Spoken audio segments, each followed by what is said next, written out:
Matthew 5, 13, 14, Sanborn. Matthew 5, 13, 14. 2 Corinthians 5, verse number 20. Let's read something powerful. Hallelujah. In God we trust. Matthew chapter 5, verse 14. Nina ningukhanya kwezwe. Umuzi owakhe entabeni ungesitheke. Lo muntu kasokheli isibani asibeke phansi kwesitsha. Kodwa usifaka othini. Khona siyabakhanyisela bonke abasendlini. Yes, God. Thank you, Father, for your son of prayer. Corinthians 5, I believe so. Verse number 20. Thank you, Father. 2 Corinthians 5, verse number 20.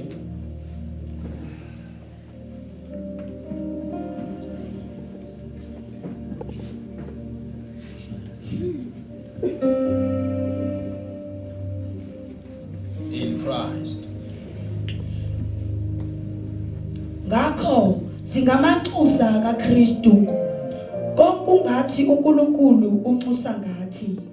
Siyancenga esikhundleni sikaKristu. Sithi buyisanani noNkulunkulu.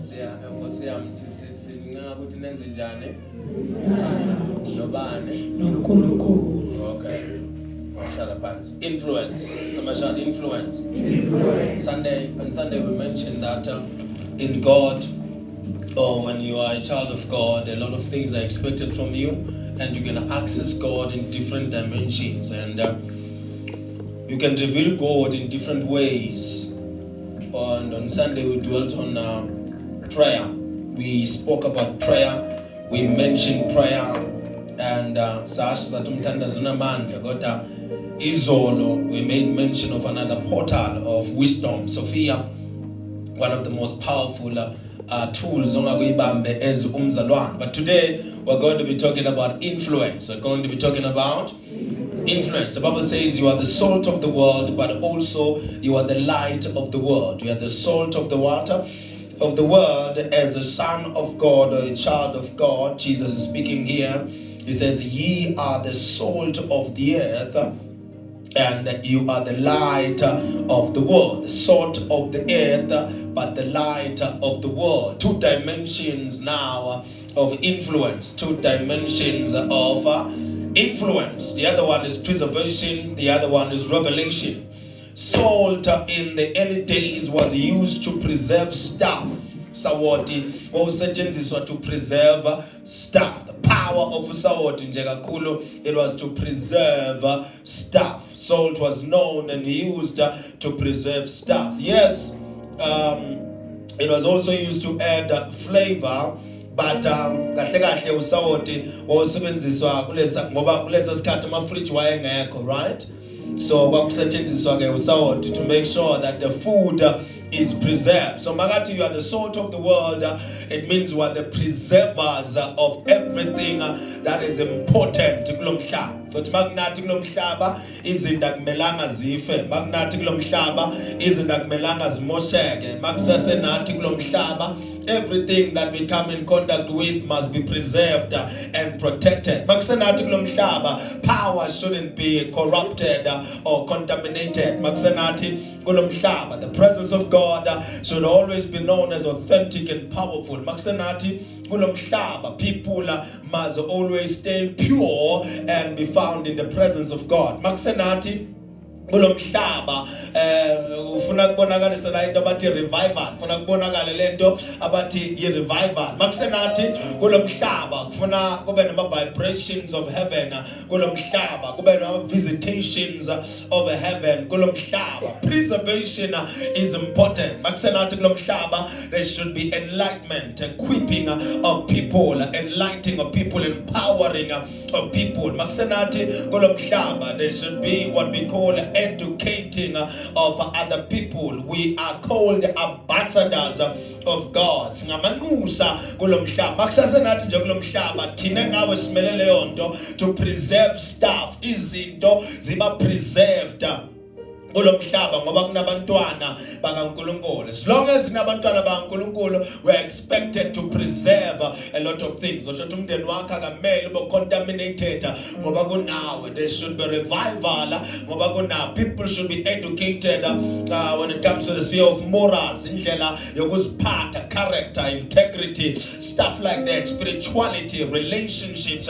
Just because you exist, you were not just saved so that you pray and you die in your prayer closet. You were saved so that you become influential. Jesus is one of the most powerful, influential leaders in our society. That is why even though he is no longer with us, but we still have Christianity that is influence. That is influence. In the you must have influence. Fight to have influence. Pray to have influence. Kulwele kuba influential. If you lento ukuthi usendaweni but awuna influence, your presence funa iphathe influence, konke okulethayo presentation funa iphathe ini. Akunankinga ngani zakwethu, mina ngizofundisa nje la ngaphambili, mawugodola wena akusindaba yami, umsebenzi wami ukufundisa. Ngiyezwa ukuthi amakhaza asevoicini yakho kodwa ngizofundisa mina la, and ake ungithuse ngokungibuka kabi. Ngizele kuzofundisa lamanqeda futhi ngigibela isikanyani sami ngiyaphuma ngiyahamba nikhona kodwa. Now if you are here, we're going to teach now. So influence is important. What is influence now? It is the ability now, according to me now, I'm not saying go to your dictionary, according to me now, as a child of God, when we say you are influential, it means you carry the weight, you carry weight actually into environments. Mawufika endaweni kuyezwakala ukuthi kufika umuntu. I enter an atmosphere, people kumele bezwe, kungafani ukuthi ungena imbuzi, kungafani ukuthi kuvela ikati. You understand mos? Igundwana ufuna ngabe ne-influence more than wena. Because igundwana malisendaweni bantu bayezwa ukuthi kunegundwana abanye abalali. Phakanyiswe ikati uzibeka phezulu, kususwa inini beke ngapha, bantu abalali balala bemile ngoba kunegundwana. So igundwana ufuna ngabe ne-influence kwendlula wena, ungayihlula umosquito. Because mosquito yangena endlini nama ngabulele uyavuka because une influence. Angifuni ke mhlule umosquito, angifuni impungane singayibala impungane ngoba ingcolile. Sibale nje izinto ezibhize endlini yakho. Impungane letha izinto ezinukayo nje, iletha nazinto ezinukayo endlini. Kodwa nje into engichaza kakhulu noma ngifuna ukuthi ibambe kakhulu, you must be influential. Bring weight into an atmosphere. Bring water, weight into an atmosphere. Ungakubambi kakhulu ukuthi nje bring weight into an atmosphere. Ingqondo yakho ufuna ijule. Uzibuze wena ukuthi how can I bring weight to atmosphere yami? In my own family, the reason I am treated as a featherweight is because I don't have the weight. Said it again. Abakuzwa emndenini wakho hayi ngoba awukholwa, hayi ngoba uyakholwa futhi, ingani ngoba you don't bring anything any weight.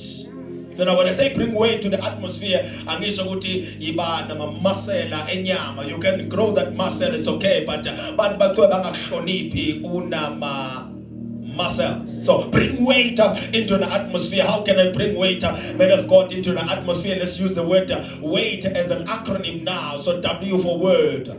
Whatever you speak, let people know that when you speak something that is of value, something that is best fitting in the current situation. Irrelevant, but they serious. We are point serious.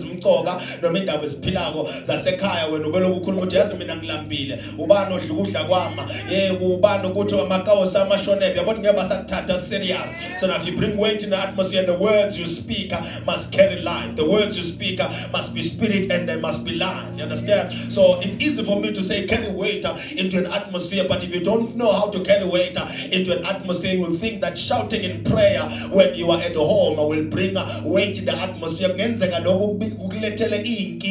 More than the weight of the atmosphere. So you lose the weight because now thandazo wakho awunampendulo. Uhlupeka ucela usizo kubantu obajajayo kulo muzi. So bring weight in the atmosphere. So word is important. What you speak, what you say, what you talk about, what you discuss. Funa be in the pillar. Direction yako na magama wako funa be in the pillar. Let your speech be seasoned with grace. Na mukhuluma iqiniso kodwa iqiniso lakho funa kube into seasoned with grace. Ibe the wisdom, ibe informative, not only charismatic but informative, powerful, impactful. Uthi mawukhuluma into abantu bayilalela baze bafuna ukuyibhala phansi ngoba lento ikhuluma inesindo. Weight is important. The word is important. No kokunye bring wealth in the atmosphere. Like kuzube ne weight ne presence yakhe ibe ne weight iba nemali. Umuntu ohluphekile abamuzwa abantu. Abamfuna ngisho emjolweni bantu umuntu ohluphekile. Mphakathini noma ku striker ohluphekayo wahamba phambili bathi suka wena sifakele ukuhlupheka la baqosha ngisho ku strike mawuhlupheka bakufuna emva. Abekho abantu ngapha mbuke ngapha bakhala abantu abafuna emhlangano namanzi ngisho kuthiwa kunomhlangano wamanzi go strikeelwa amanzi abafuna ukuzwa bawuthi ubhamisa isandla bezwe ngathi ukhonkotha nje inja yaselokusina ayithule same time because you are poor. Bring wealth into the atmosphere. Bring wealth in the atmosphere. Have business deals, business ideas, tenders ongaba nawo indlela nje yokuthi ube nemadlana kungathi makuthiwa kuyagazathwa kuyahlanganiswa wena uthi uza nomthandazo ufuna uze nemali lakade yakho imali uze nomthandazo lakade yakho nomthandazo. Bring wealth into the atmosphere. Bawukhuluma kuzwakala ukuthi okay mina ningasabi ke yimi ke ozokhavarisha inyama, yimi ozokhavarisha ama-veg, yimi ozokhavarisha ama-transporter, idende lishiye kimi nyangizwa mazuthi ngithe bring wealth into the atmosphere. Abakuzwa ngoba uthandaza kuphela, uhlabela kuphela, uthanda isonto kuphela but impilo yakho isele mva ngeke bakuzwe. Your atmosphere won't have weight and you will not bring weight into the atmosphere. Weight education bantu bafundise ekhaya, bafundise ukukhuluma ekhaya makunawo abantu abakwazi ukukhuluma. Yebo lokho kushilo kodwa ngeke ngivume ukusho nikhona akushiwo kanje funa sikusho kanje ukuze lekhaya lihlonipheke. Yebo silwela amalungelo wethu kodwa mawubeka kanje uyayimosha. Asiyibeke kanje so that isizozwakala kangcono. Your tonality, your tone iphezulu kakhulu. Your vocabulary is too low. Let's use this vocabulary right now. Bantu bazi ukuthi makunawe niyafundisana bayafunda. Ube khona nabantwana mabenza ama homework ungabe lokuthi sibone nawe iba khona. Education is important. Awusekhaya presence yakho izibe newe siza abantu ngama homework, siza abantu ngendaba zesikole. Vela educate people, ukuhlala kahle nabantu, ukusebenza nabantu, khuluma nabantu, ukusebenzisana nabantu. Lo muntu uhleli nawe uyazi ukuthi mangikhuluma naye unemibono ephilayo, mangikhuluma naye unama-ideas aphilayo. Lo muntu lo bathiwa nizwane kodwa asho ukuthi makafuna something ezom-educate ubiza wena, makafuna umuntu ozombonisa noma amqushise ubiza wena. Ningezwani ninjalo kodwa eze kuwe when they want something. Why? You are bringing weight in the atmosphere but in the dimension of education bantu bafunde ngawe futhi bantu bafunde kuwe. Matthew chapter number 5 lithi bantu baze babone uhambiso kwakho. So people should be educated not only by your presence but also by what you present unto them, the purpose you live up for, the things you fight for. Bafunda abantu ngoba babone wena. Sesibafundisile ukuthandaza ngiyavuma kodwa umthandazo awusoti zonke izinto. Kule ndawo la engadingi khona umthandazo udingeka iphepha. Funa kube nabantu basizayo bafunde ukuze bakhona acknowledge masibaphambili ukuthi ngilala ngikhona. Umama noma ngafundanga kodwa bekangifuka ukuthi ngize ngibe umuntu ofundile likhona ngapha. Yes, ngishumayela stadium mina manje ngenzeka ngibona la kodwa ngishumayela stadium khuluma nawo manje into esenhlizweni yakho educate people. Makoti awuphile kanjena nomkhwenyana sesi ungamchitheli usibali bhuti ungamchitheli manje usikhwiza sethu. Uyabona niyafundisana niyabonisana uphuza kakhulu yogcina ugula utshwala buzana nako nanako liver yakho in danger kidney yakho uyabona educate abantu right now. Wena hayi ukuthi uphathwe isiyezu nelow iron ya educate abantu hayi ukuthi sleep paralysis. There is a problem of magnesium in your body, potassium in your body. Dlalo udlelo umuntu eze kungathi udoctor wasekhaya waya une education awaphatha amavesi kuphela uphethe nemfundo phaka enye imfundo ikoleke endleleni. Okunye ukuthola eklasini ukuthola endleleni abantu bakubongele into wayithola endleleni. Yeah, don't do this, do this. This is how you save money. Ngeke uyisave imali uyibeke la ngoba sibaningi la endlini save imali uyibeke la. Asijoyineni istokfela la khaya so that ngoDecember soba nemali. That's education you are bringing in. Yonke into oyisho bazokuzwa nabantu other than ukuvela neshumayelo ntambama niyona la khaya niyezehogwena but saphila emhlabeni esogwena siyofika kude. siyofika kudala actually kukude zogweni kodwa kusasa umashonisa ufuna imali yakhe sengaka kanjani imali ngiyasibona izogo ngiyongena khona nawe ngenze kungena qedwe ukushumayela kodwa nje hayi story for another day man asote nendaba ukuthi kusasa silala sidle. How can we have food in the house for 7 days or for the whole month? Singenza kanjani? Singa-distribute kanjani income like that's education we are bringing in the atmosphere. Lapho mawukhuluma bazokuzwa. Akuthi kudlala imovie, kudlala ifilima, maliphela le filima. Wena ungabuka amagama, how no Van Damme bekana what's the story behind the movie we are watching? Let's try this instead so that we learn. Kube mwe oselect izinto bantu babukela ama series azoba badlisa ingqondo ngoba kunawo abaza abantu ukuthi kuyobukela into ephilayo. We can't watch this now because I'm here. Let's direct this to here. You understand about empowerment? If you are bringing what they call presence, weight into an environment, empower people. Nako abantu abadala bahlonishwa emakhaya ngoba kuthiwa amadoda amadala abiza amadodana ahlala nawo phansi athi ndodana awuthi ungubonise mawufuna ukuba indoda awukudli lo udla lo mawufuna ukuba indoda awuphili kaso uphila kaso lo muntu yomhlonipha ubabakhe kuze kuyovalwa bese ufike lokushini ubaba ushare ubhiya nomntana uyobuzwa njani umntwana akwazi njani ukuthi umzali aphuza nawe uyambambela scave lapho naye athi scave ubhema nengane yakho you think niyozwana nomntana wakho uyokuhlonipha na the power dynamics are very likely because there is no empowerment. If your presence fully part weight noma carry weight into an environment, you must empower people and reach people. Yitima unemali bantu babona ukuthi unemali bese wenzani usupport amaphupho alabantu abalagceke. Find other people to know.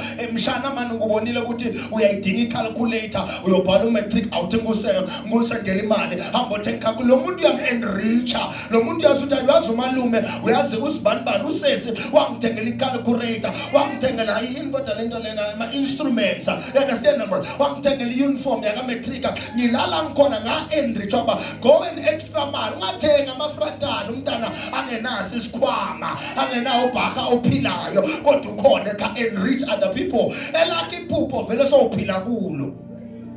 So abanye abadingayo enrich them. That's when you bring what we call weight into the atmosphere. Nako kunye be what we call an igniter in the family. Ube njengomatches emndenini. Kube ngobona abantu abalahlekelwa ithemba bavuselelwe nguwe. Instigator of the right things in the family. That's how you bring weight into an environment. Instigator, other people shake up, other people. Point number 1,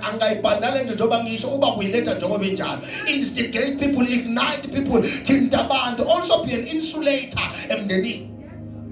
Ube insulator mndeni ngabona ugesi njengoba ufakwe lapha kukhona la kufaka khona abathi insulation tape la kuphatha umlilo lo gesi ungaba u4 uphatha umlilo ubhekele kodwa ngeke ishayisane lezinto wayo ngoba kunawe. Be a peacemaker in your family. They will respect you why you are the reason why bangaqabani kulomndeni. You are an insulator kulomndeni. Noma umuntu ulinyezwe umuntu kulomndeni uwe obakhona ukubahlanganisa ube umuntu oba reconciliate.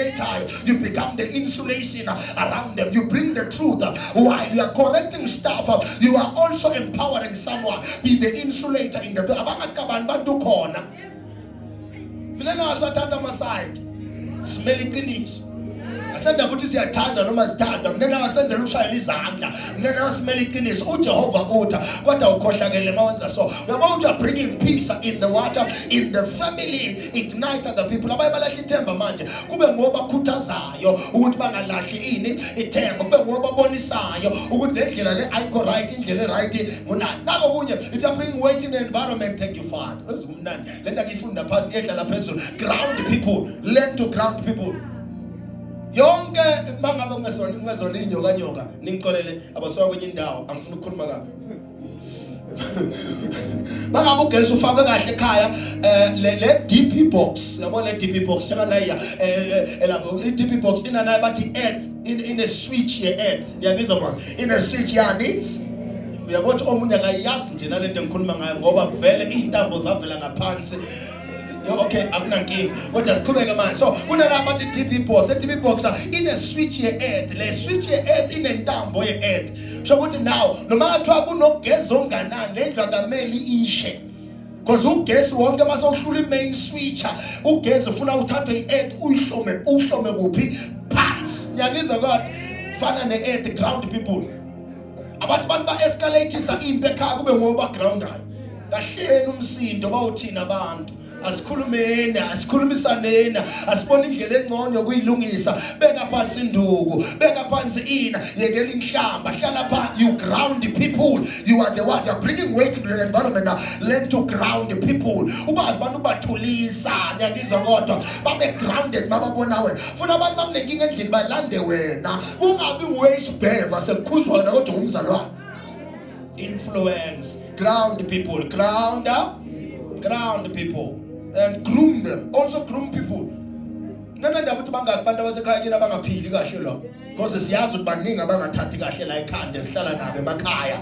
ungaphiki phela uyabazi nako ukuthi yabona lo angathathi kahle umuntu angashiya abantu abakagijimisa indoda ngoba indoda imtshela ukuthi ayibafuna abantwana gijimisa indoda engenamntwana ke nagijimisa ashiya abantu abakhe endlini agijimisa azohlala nawo 3 months azalandele abantu be-TV manje uyingani abantu abakho ngiyanda uthanda indoda lena oyithole manje kodwa abantu abakho bashiye mbadlani abantu ekhaya awukhona usesi uyabanaka you are the one who's supposed to help that person ukuthi abe right groom them to become the better mothers to their own kids praying about it won't fix it groom them to become better mothers even if umncane ungagruma abantu abadala ekhaya ngabonisa abantu abadala ekhaya wena ubagroom to become Christians ubagroom to become business people emndenini niyaboniswa umuntu omncane in a family omncane nonke kube uyongathi uhlakaniphile ngoba kuyenzeka omunye azalwe kuqala kodwa ingqondo yakhe ibe semva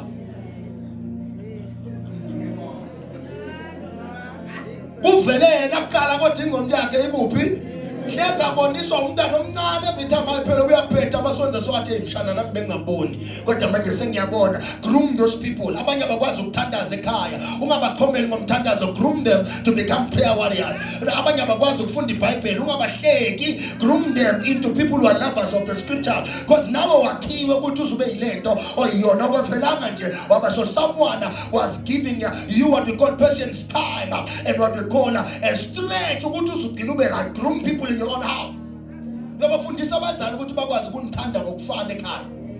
Ngiyabafundisa abalandeli abantu be-TV abazali ukuze banizwana abalandeli therapy uhlala nabo nje phasi babonise mama mawukhuluma nosesi awukhulumi kaso mawukhuluma nami ukhuluma kaso lento leyo yodala inkabano phakathi kwami nabafowethu phakathi kwami nabosesi yokabana ngendaba yakho mzali ofuna ukukhohlakala angisho ukukhohlakala mzali kodwa ngendaba yakho mzali ofuna ukukhohlakala abangasebenzela khaya abezwakala kodwa abasebenza bayezwakala kodwa ngifuna mama wazi ukuthi sonke singabantu abakho inhlahla zethu ayifani ungakhulumi nami kanje khuluma nami kaso uyamfeva usibani mina ungifavor lento ifevayo ayikho ngoba umthetho wakho wawubeka 2013 wawuthi kodwa manje uyawubhenda ngoba lo osokwenza lokhu manje unemali nothenga igrocery lakhaya ayikho right angeke sikuhloniphe thina naye angeke akuhloniphe ngoba uyazi ukuthi uyabheda udinga umzali okhuluma iqiniso.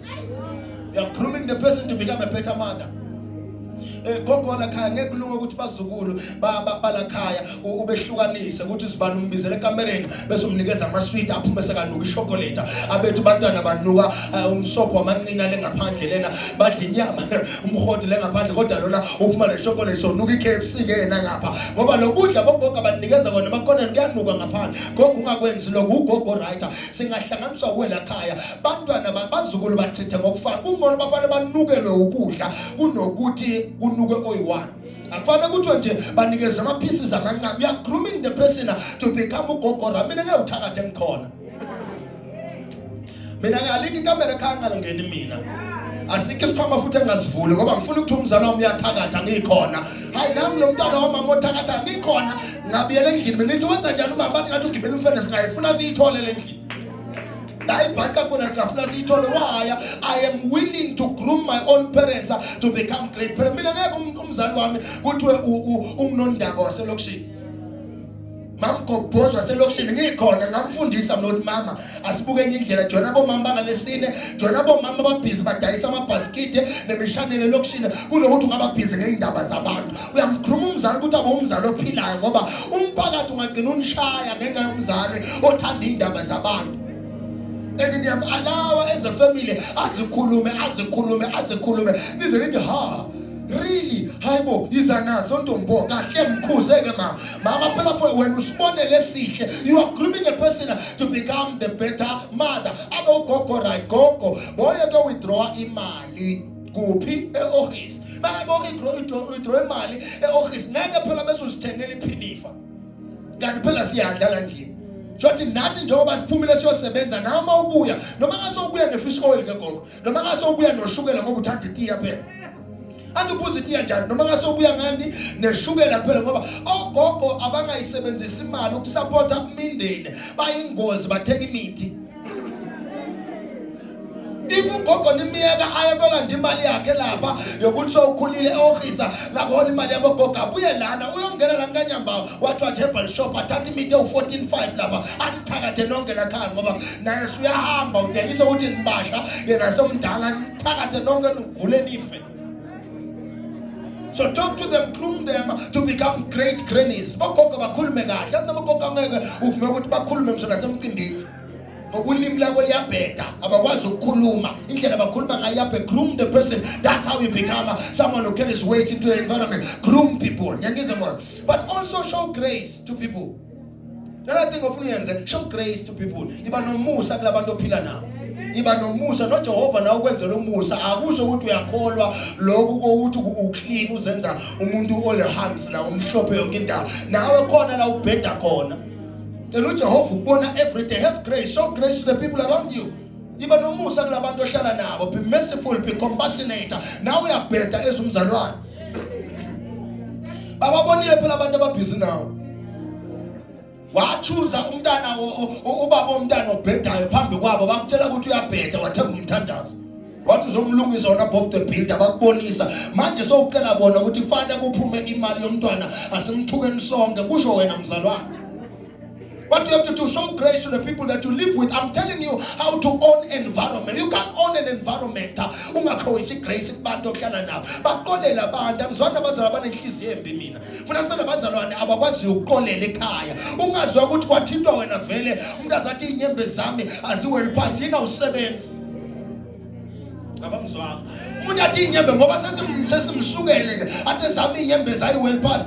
Kunini ukhalela umsebenzi kodwa sona usebenzi sakuthinta kabe zakhe zisaweli phansi kunini izwela phansi umsebenzi ufuna ungawutholi lento yethembe ukuthi ilwe nathi manje ayikulweli ngani ukuthi uthole umsebenzi kunini ubhetha lapho ubhethela ilotho kodwa sona uwini inyembe zakho seziwela phansi manje mawubhethela ilotho aziweli phansi masekushukela endlini niyathanda ukufunga into engekho. Now Jehovah, because I'm a not Jehovah. Show grace, forgive people inside the family. Show grace, be merciful. That's how you can wait into an atmosphere and wait into an environment. But was good to tembegile. Who has best to right in everything? Now better connection with Jabona Langos Yambungshi. Iphandleka libhekile lidlodwa libhekile uyazi na ubatshele nabantu bese uyikonsela bakubona uzehlisa ungaphakami njalo ngisho sobheda. Because leadership seat when you don't show grace to other people. So ground yourself and ground the people around you, but also show grace. To command atmosphere now, so we're in the way to grow up cooler. Grow up, salu cool.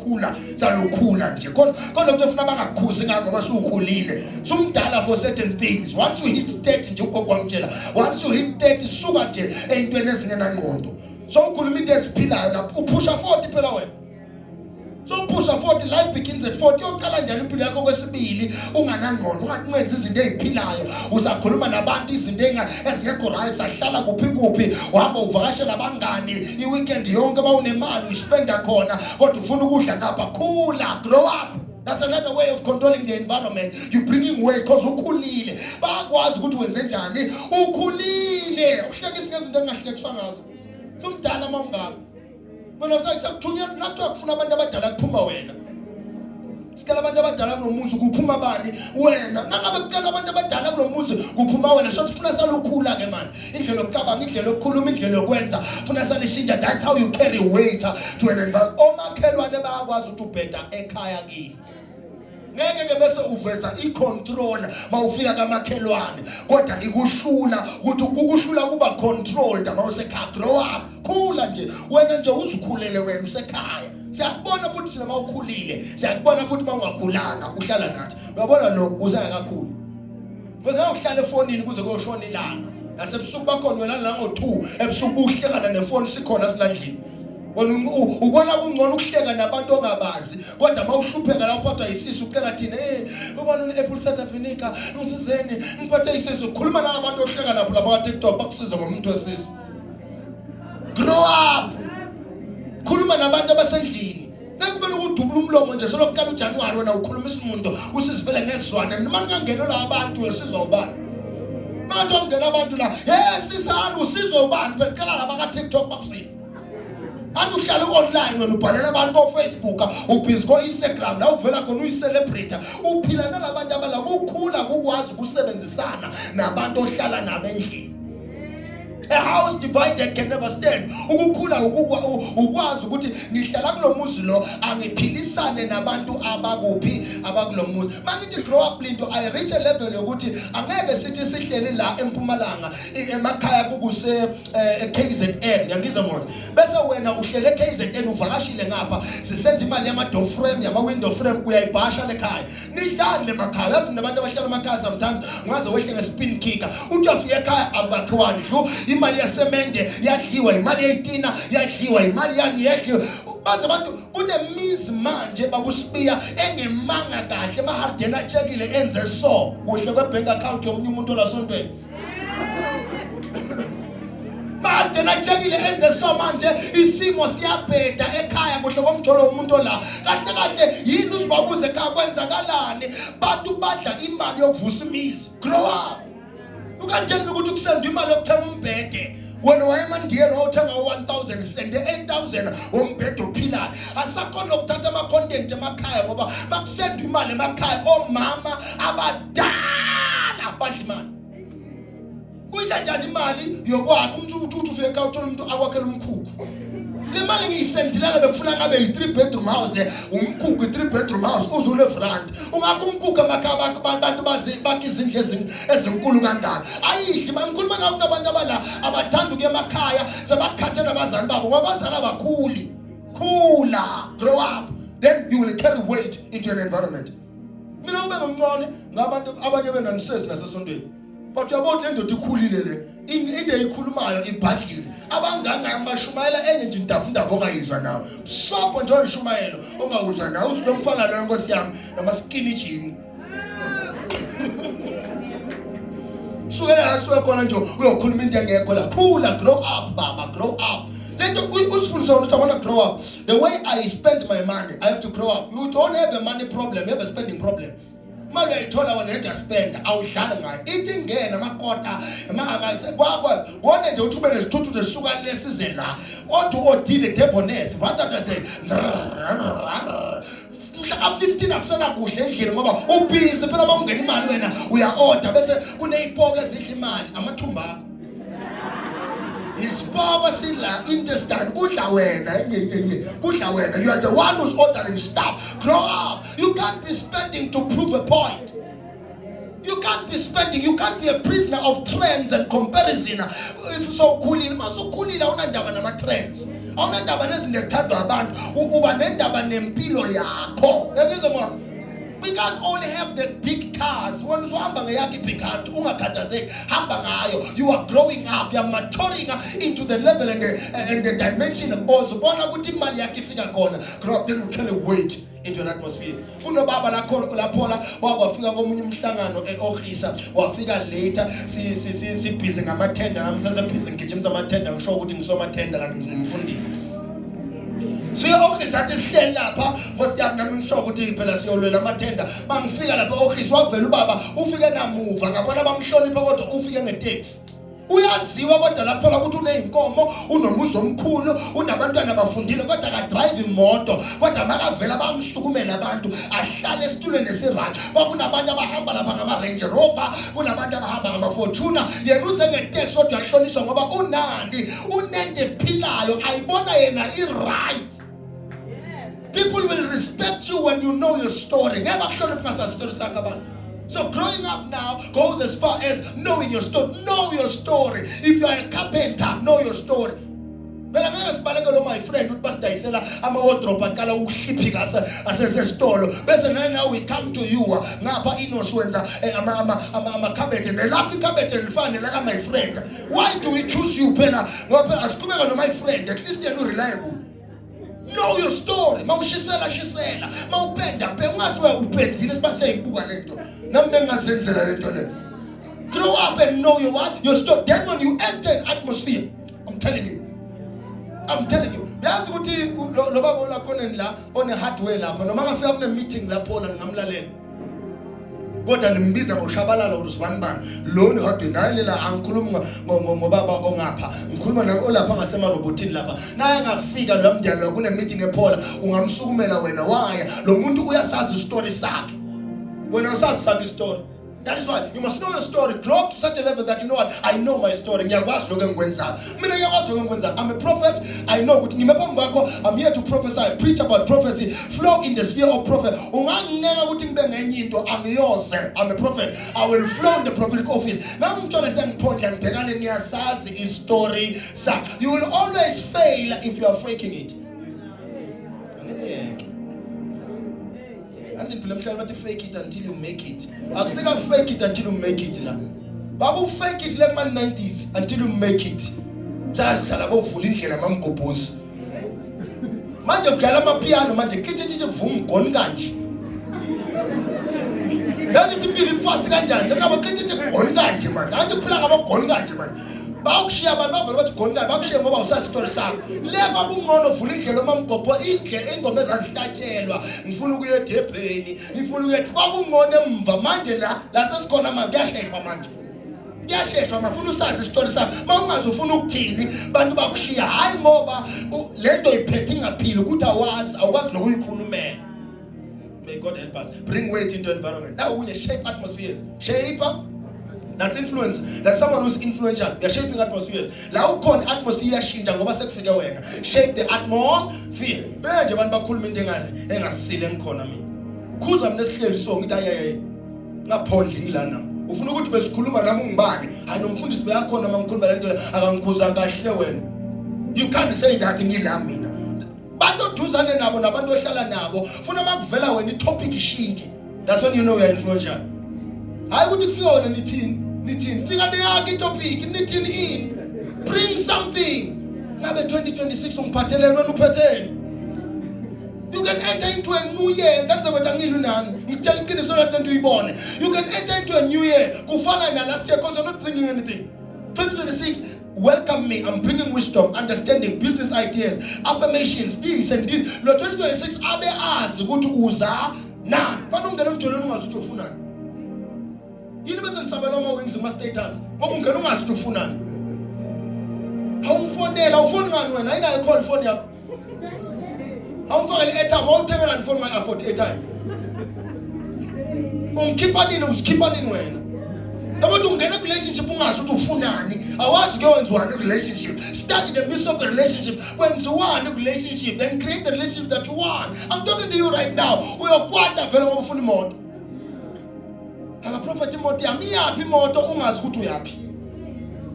Kunabantu abanamakara bazi ukuthi awani nalo lokushini yababona nawo sebabheke enhle manje sebabheke enzansi sebabheke lesi sebasewaya nenzani ngale imoto izifa iphele ngoba bazi ukuthi benzani ngayo. Whatever you do, the atmosphere must be shaped by you. Your presence must shape the atmosphere. Shape the atmosphere. Ngeke uyibhede yakho nje abantu bagqosa noma kanjani. Control the theme.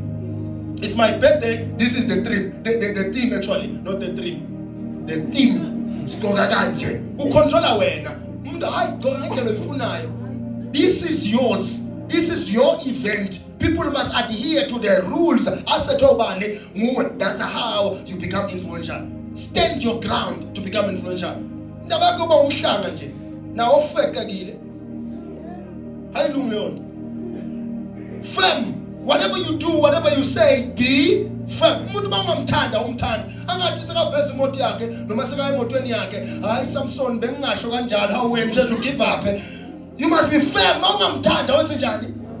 Ongumthandi umuntu uyayithanda nemali yakhe.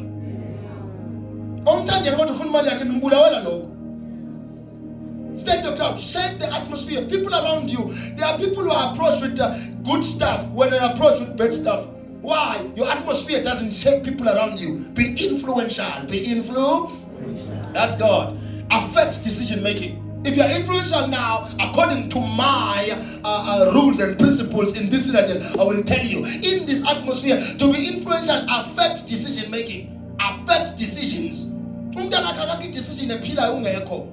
Usemsebenzini kodwa athi uma. There is a lot. Athini uma acabange wena angathi no akuzwe ngabanye abantwana but yona uma wakuzothini khohlwa ngaloyo. It means you don't affect decisions. You are not influential. Umuntu ufuna athi makamema abangani bakhe athi wozani sambe siyendlini kodwa ufuna sisheshe nisiphume. Ufuna lento esiyenzayo siyenze sisheshe ngoba kuyofika umzali. Hayi wena ufika ubathole khona ungene nawe. Affect decisions.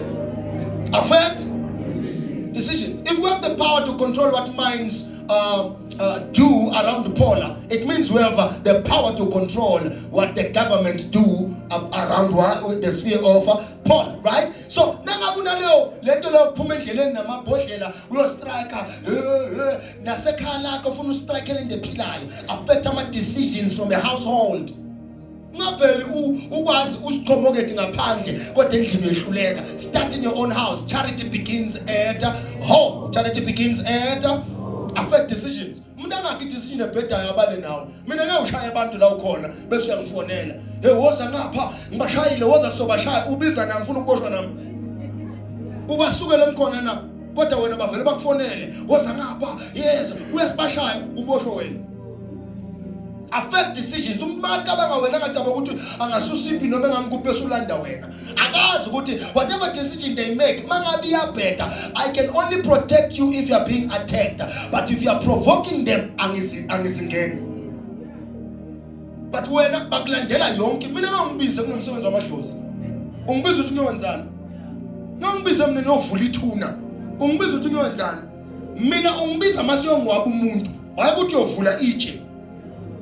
Mfundisi lana siyovula itshe bengicela ube ngaphambili ngithini lithini iverse lokuvula itshe Baba uNkulunkulu wethu siyovula itshe manje mina ngalamba ingane zakwethu. There are things I don't attend. Lento le attendwa umndeni kuphela nambe ngiyozivulela itshe niyini niumndeni ngabiza mina ngiyosho mayela ngithini lapha ngithi uJesu la ekuvuleni itshe liphi iverse lokuvula itshe ngikhothele phela nomphuma la ungisendela ka WhatsApp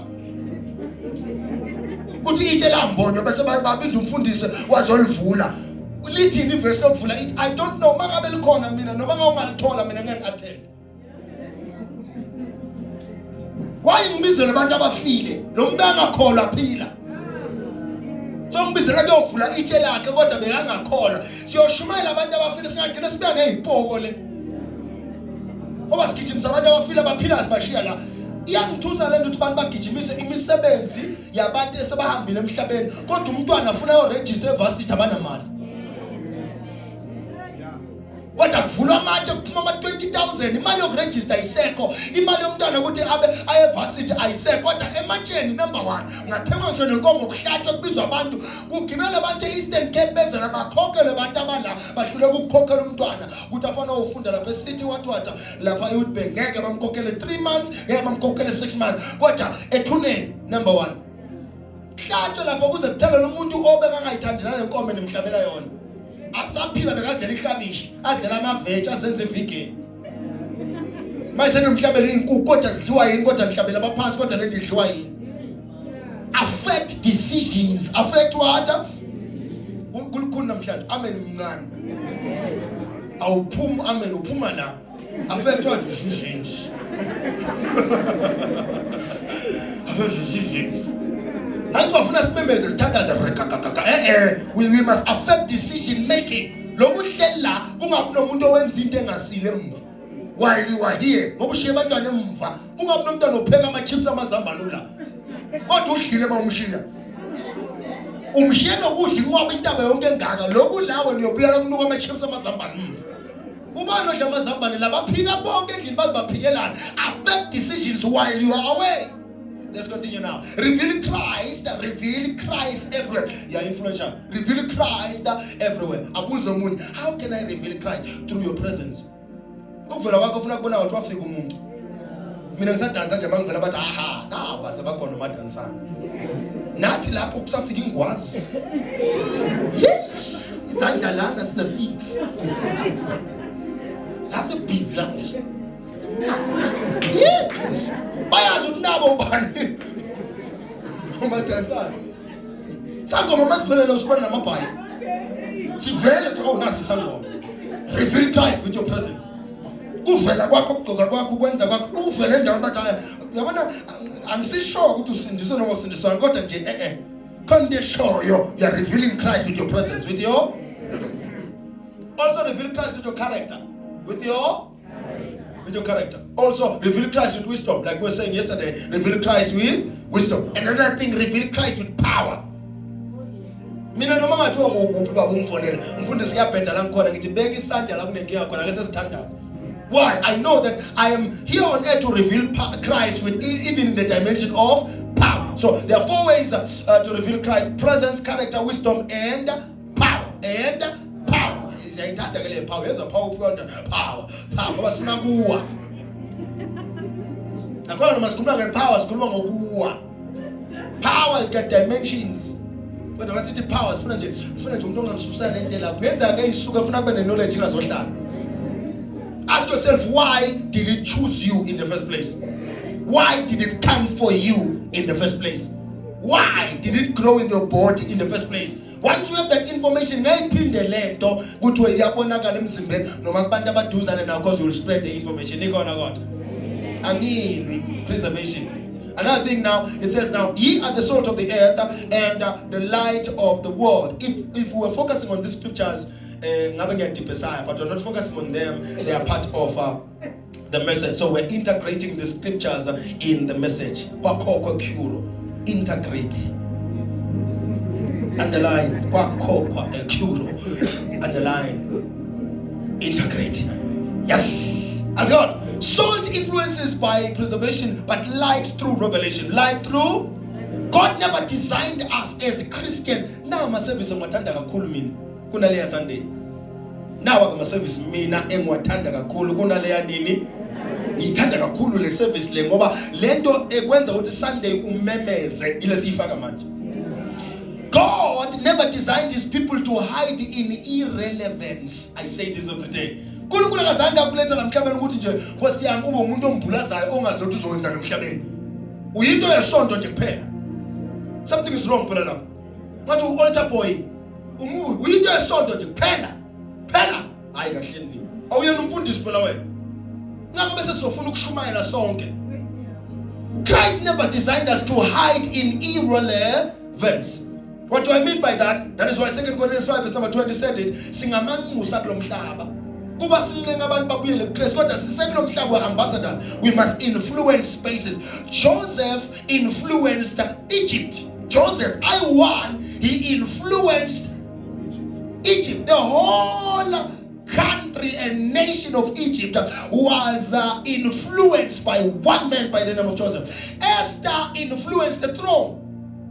Bese kumele kubuye abantwana bakaIsrael kwathi Esther, the Bible to Esther wafasta for days, wangena kungakafanele angene kodwa wavumela ukuthi angene, wamisa igenocide, wa-influence ithrone. Ubani ominfluensayo wena? Esingathi nje noma kuthiwa kunenkinga somewhere singathumela wena akuzwe. Find that person now. Let's continue. Daniel influenced empires because they were under Babylon. Babylon was controlling a lot of empires. Daniel was close to the king, which is King Nebuchadnezzar. So he influenced the empires. Now, what dimensions of influence now? Number one, the first dimension is just a throne, one person. Second dimension, a nation. Third dimension, empires. Fourth dimension, by Paul, he influenced regions and governments. Power yabazalwane lenkhuluma ngayo. Ipower yabazalwane. Ukuhlulekisa abathakathi is the lowest level of demonstration of power. ukuhlulekisa amandla omnyama that has come in the dimension ngoba nakafana in the dimension of infirmity is a lower level of influence. Ukuthi wena ucontrol amademona ayadansa uJesu wathi yebo amademona ayadansa uthi igama leli libhaliwe ngane na. Uzambatshela ukuthi this dimension yokudansisa amademona in the book of Luke chapter number 10 down by the verse 20 something from 19 going down amademona asidansela uJesu uthi wabahleka nakaqeda ukuhleka wathi kodwa afuna nikhuleke ukuthi amagama abhalwe ngalo. So there is a dimension higher than this dimension ekwenza ukuthi igama lakho libhalwe kuphi. The poor are mentioned in scripture, but they are mentioned as people who are supposed to help. Do you want to be in that list? Open Amen Sunday. The poor you will have around you. Feed the poor. Ufuna kubela uzinikhamisa wena. Phela abantu bayalahlela kubantu abahluphekayo. Ufuna kulahlela kubo. Yabo abantu bayalahlela kubantu abahluphekayo. Bantu yonke into engathi ayikho right seyiduzane expiration bavela nayo kubantu abanjani. Do you want to be that person receiving nonsense every day? So these are dimensions of power. Influence someone on the throne, influence a nation, influence an empire, influence regions and governments. Regions and let's go. Let's continue now. Influence in Christ is not merely popularity and social media visibility, which is what this generation thinks influence is. They think influence ukuba popular bangazi abantu. Inkosi yami baba usibuya mangihamba lapha emall. Ngilimana njalo. Ngoba ngiyazi ukuthi mangihamba emall ngiyothola message. Mangifika nje endlini baba mambuzi ngiyothola message. Ngubonile emall ngakuvusela. Awuzange ungivusela back. Sefuna ngikolise ke I'm sorry. Uyangazi mina ngikwazi. Mangivusela ungangivusela ungemuva. How are you greeting me from la? Sawubona mina ngikade ukhuluma lapha come ngapha sawubona mfundisi yebo ke siyakhuluma manje ngapha ubani ufuna mina ngihamba ngenze so uma uthi ubani mlandelayo. Social media visibility is good but hey man awusakhona nokudla awusakhona nokuhlala kuphuka udla la rokho mama sinayo udle cappuccino uyayidla imali yabazalwane ngibona cappuccino or steak esikhulu esingaka awusakhona nokudla ngibona order nje I think 4 yama plate imali ayicedela lapho kuma 3000 awusakhona nokudla umuntu azashute nawe ukabathweni uyajabula ufuna ukuyowakha istory sakhe nako la mshute khona la 4 yama plate uzwalanda ne dessert phela inyanga abanikele awukhona nje ukuthenga impahla mama umfundisi othi ungena esitolo bathi hawu phela baholile bafundisa ama tithes bamphethe kahle balumnikelo nawo mina la sontweni ubuye uthi bangiphethe kahle na so ubale so uthi usithi night basket kuyanikela namhlanje ngithi memeza lapho malika how much 245 rand nje neskipa se Galaxy Boy asinele ngaphandle mangesithenga kusisinomsa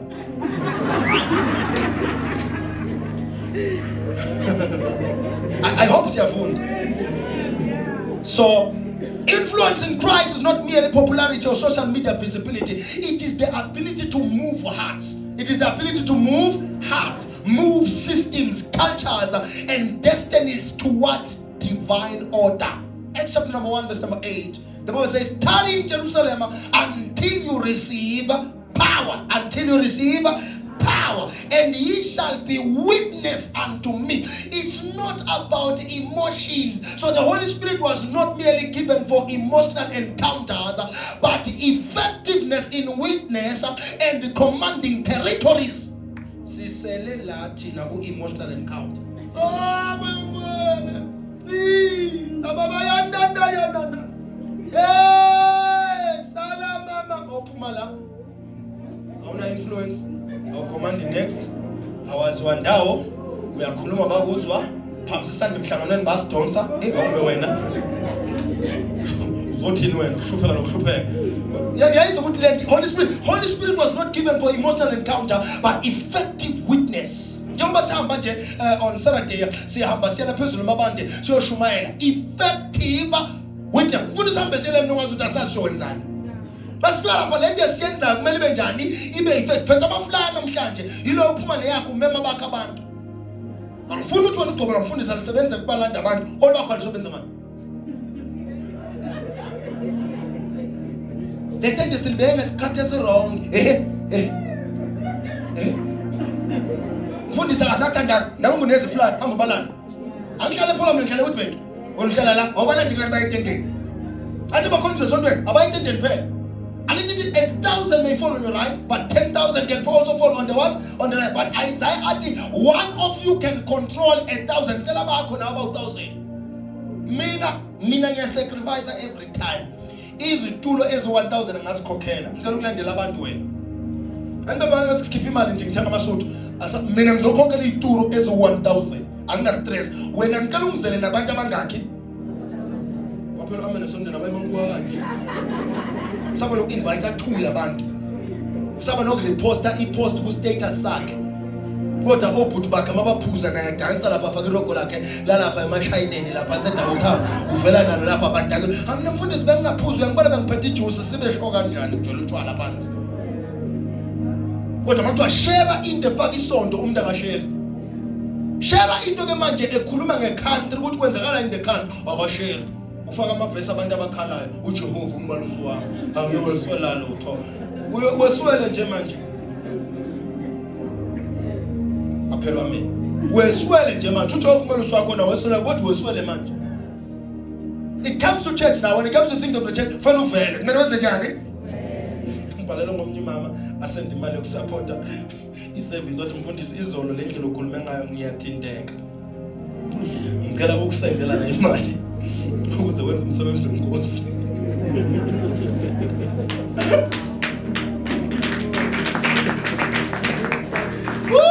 Good Lord help us. So shumaya ngizeliza anginanda kuthihliso yakho mina iyovuvukana noma kodwa siyoshumaya size senze njani? Phela mina ngishumela ukuthola ukuthi kwakha. Ubona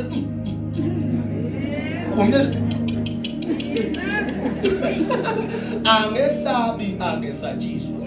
Kumnandi ukushumela ungakalamba babusi. Ayikho into emnandi njengalo ukushumela ungalambanga. Ngifastile mina ngilambanga. Yeah, mnandi kakhulu ukushumela ungalambanga uzifastele nje. Ukhona ukwehlisa lento ngoba lo muntu okhulumayo ukhuluma ngenye level lamadlibeni afuna uyikhipha njengoba ayikhipha.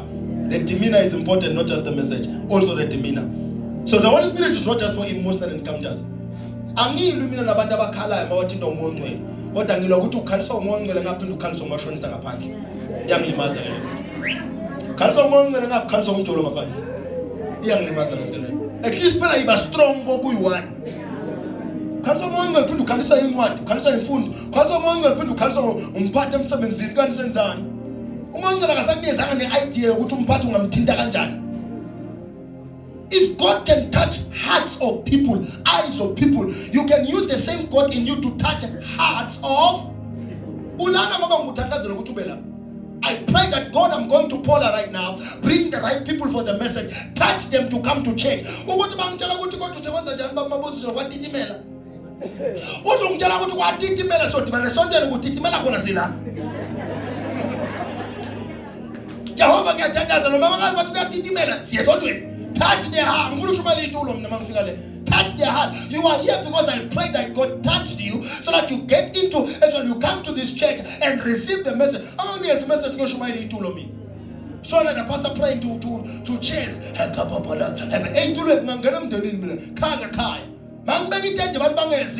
House to house.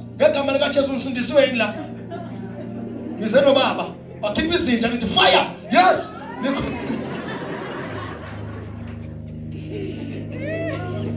Influence becomes dangerous, Babuskosana, if it is disconnected from character. But when influence is submitted to Christ, it becomes a channel through which righteousness, justice, compassion, truth, and transformation enters a society. In our society as a polar, singing nayo influence, we have to be influential. Bulangazi umfundisi kuphela mina ngipost video nkosi yami ko TikTok 50,000 views 10,000 views ngikhuluma nje ngomshado ngingashadile 10,000 20,000 views ngikhuluma ngomjolo ongajoli 100,000 views ngihleka abantu abajolayo 500,000 views ngihleka abantu abamosha imali yabo 100,000 views ngi-influential mina kodwa ngeke beze ngoba bathi mababuka impilo yakho ngoba uhlala nabo bathi usonta lapha kulo mfundisi loyo bantu balapha bakholwa azwahlupheka umfundisi uyashumayela lo mfundisi loyo kodwa abantu abalapha uyabona mina noma ngabe influential kanganani, but because of the life you live in front of them, abantu bathi ngeke ngijonelela sonto le. Mina ngiyoza ngama online prayer, at least kona basuka badoma umthandazo, abakhulumani ngabi ngoba basuka bathandaza. Kodwa nje ukuthi ngibe khona every day ngeke sise bagudlana kulela sonto le, bayanyathelana kulela sonto le, bahle bakulela sonto. Uyabona ukuthi impilo yethu yiyo ebese iblock abanye abantu bangakhona ukuza esontweni. Ngiyathandaza kungabi nguwe futhi uNkulunkulu angangivezeli wena. Athi owenza abantu bangezi nguwe ngendlela ophila ngayo, ngoba umthandazo engiyowuthandaza kulobo busuku asinashukela stru angidlanga. Enyo uyosha usambhedeni uyogijima iphola yonke ubatshela asambeni sesontweni uJesu uyabuya, asambe uyoba namaphupho abuya uJesu. Uhamba utshela abantu uJesu uyabuya, uJesu uyabuya ushe. Ngoba ngeke ukhiphe abantu ngecharacter yakho kanti ngabe esontweni. Anangini ame niyaphela. Ngoba Yesu uvela kancane. Yanemba. Inosi yanemba. Yanemba. Velo ame nomncane phase sifone.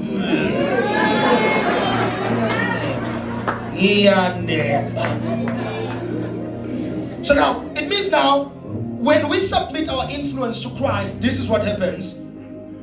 We become channels of righteousness and justice in Ghana. We are one of the ngiyafuna ukuthi makuthiwa kufika abantu abanjengaboqolani bezephola bazobamba abantu bama drugs. Uyangizwa musi? Yes, basupport singabi nawo. Angithi bezephola bazofuna abantu abathengisa ini bayafuna umuntu bethu. Why wena ungasho ukuthi okay niye lapha kodwa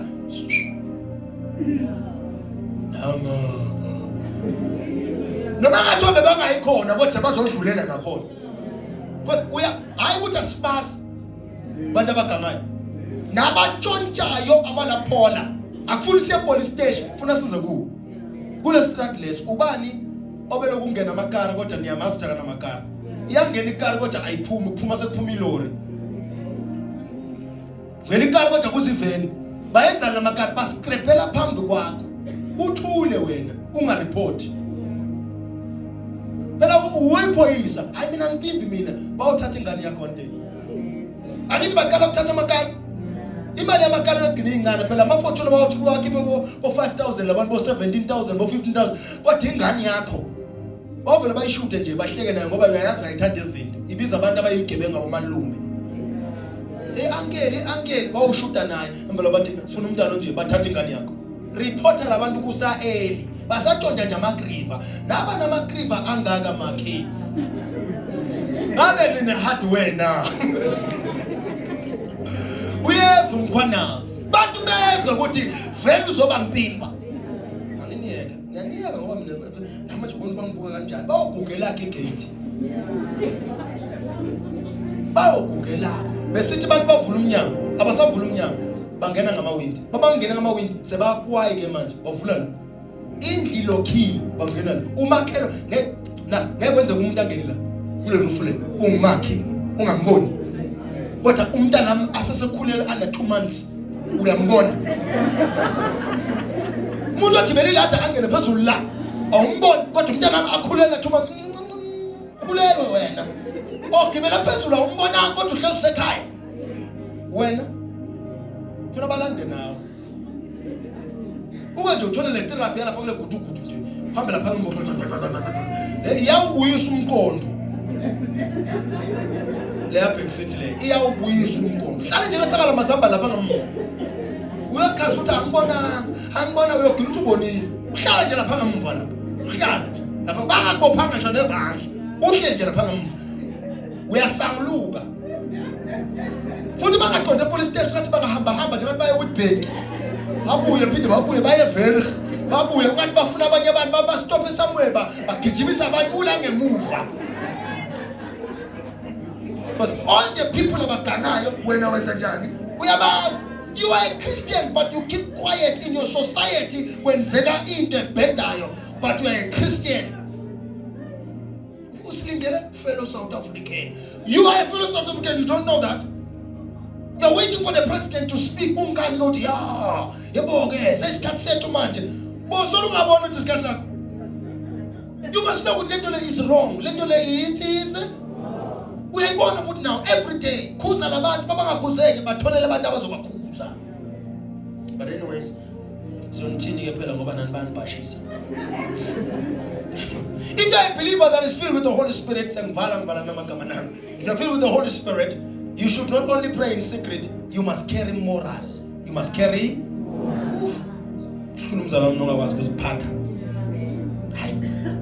that's part of utangazi ubhema isinemfu kodwa umzalwane hayi akekho umzalwane usiphathe ngathi uyona ethaveni. You are a Christian. You are a carry moral, spiritual. Balapha stand ufuna uyiphathe kungakaphela nyaka ngoba November ngizobe ngiyibuza. Moral weight, spiritual weight, sinda kamoya. Mina ngibona kaningi kungena inyanga la sontweni. Nginibona ningangazela noma nikhathazela. Angenelela mina ngusapho mina. Wathwasa lapho la. Ikuphi imphophomo yazi iphula wena lapho la. Ngiphi nje wathi usemphophomo lapho la. Ngiphi inyanga yazi lapho la family ndephilayo. Ungaphiphere boya bona. Yini? Usho bafana wena ba 18 okubiza ngabo gogo. Umfana njalo ubizwa ngogogo. Umfana kuna 18 babiza ngogogo ufaka amabhayi nako kuyahamba lapho la ngothi akafuna ukugeza nje senembiza ngenyanga. Bese namba nohlola kuye nomfana lo uphathi imfengane yakhe free start song mhlalise phansi. Nithi ubani obulala ama robot? Femba gogo. Because akali khuluma ubani ofemba ama robot. Now abule baguga manje bawathatha la Chana phela ikhuluma into yakho. Uyambona uyabhodla kodwa la. Washisa impepho yonke egcwele isaka elingaka. Wena into yabona ayikho Nkosi yami akafuni nje ukugeza. Spiritual weight, carry spiritual weight. Bantu abakwesabe ngesimo somoya wakho. Spiritual bakwesabe uyabona uma mthinde into enzamoya. Sengakwenza konke simhlupho kodwa uyathandaza lo muntu. Spiritual bakwazi ukuthi une weight. Spiritual bakwazi ukuthi unani? Asiphumeka kamoya. Ngoba bazalo bathanda ukuhlala kamoya. Intellectual la. As a Christian intellectual wise. Bazi ukuthi khoshwa. Ngathi abantu amavesi kuphela. Noma ngamfaka kuthiwa kukhulwa into enengqondo ke manje. Akukhothwa scripture. Ikhona one. Ikho wena akukhulwa into engathi nengqondo. Iphola singayi improve kanjani? Usemuva wena. Elaba shanta laba khabra zava thula mthandazi. Ukhuluma abantu who are coming with something that is intellectual. Now, yangizokuthi ngikuphi kodwa? Angeke sithi we are in control of iPola because sigcwalisa amakawuzi. That's not control, that's spiritual control. Intellectual wise, who do we have in Pola who run businesses from this church? Ubani la Pola control isingo? Ubani la Pola ola kule sondo leli one laundry? Ubani la Pola ola kule sondo leli one mechanic yard? La kule sondo leli. Abo wala. Ubani la Pola esimazi ukuthi engineering ugood sisonda naye. Uthulwe kwaka esondweni manje. Ubani ongisoma tender engihamba naye la sondweni? Then we say we control Paul. We're not controlling Paul. We are controlling the spiritual side of Paul. They are keeping us busy. Silwa na madimoni, silwa na ma python spirit, silwa badli mali ngapha. Thina ngapha hela basatha, niyawa bathakathi, niyawa bathakathi. Ngapha abantu bagubha bathatha amathenda. Ngapha abantu baqasha wena. Ngapha abantu bakade ukuthandaza ngapha ubusuku bonke bakufuna ngo5 emsebenzini. Kanti kube sithe siyibamba lento kamoya and intellectually saphinde sayibamba. That's how we show up ke. What is the influence intellectually siyibambile lento. Sibonga ulindeka. At least usivezele kumap. Sekukhona umuntu esinaye ohlabelayo.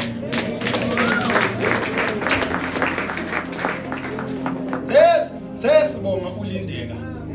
Nkosi yami uyalesulu ishazi umntana wasekhaya sekukhona umuntu ongathi uyahlabela endaweni eziphakeme.